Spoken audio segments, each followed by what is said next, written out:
people traditionally didn't know much about bats. There's been a kind of knee-jerk reaction, there's something with the night. And this is where the project can be very successful, it's just kind of reaching people. The bats are going to be where people are. They're in barns, they're in lofts, this kind of thing. It's the control of people as to whether those bats survive or not. So we really do a lot of work with children, going out to schools. We do a lot of work with adults as well, just to let them know to not be scared of bats. There's 17 species of bats in Britain, only 3 of them hang. The ones that people normally think of as hanging are the horseshoe bats, the lessers and the graters. Right. It's really tough, that skin, actually. Yeah. You think it's incredibly fragile, you might think, oh, that's going to tear very easy. But it doesn't. No. Also, I believe it's the fastest healing tissue of any animal as well. So you see the tail?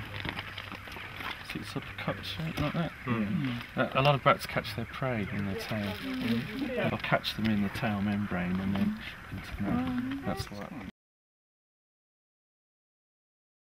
This is my bat dropping collection, but I've got some great mouse ear droppings if anybody hasn't seen, which is really rare. Which is, you know, I was really excited. You generally don't even ever see a bat. The only thing you've got is the droppings. So, all you've got to try and do is, by a process of elimination, work out what you don't think it is. We didn't get to see the collection. Right, good, that's a good point.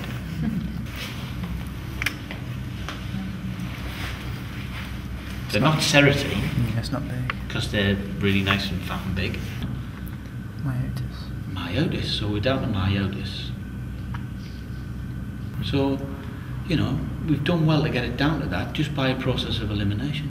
Working with the farmers has been very successful, kind of getting in there and saying to farmers, this will really help the bats if you can manage your hedgerow in this particular way, if you can manage your grazing so we can get these dung beetles, then the bats can get their weight up and they can successfully feed without having to fly too far to reach good feeding areas. And once people kind of hear bats on a bat detector, see a bat flying, this turns them quite easily around to being quite positive about bats.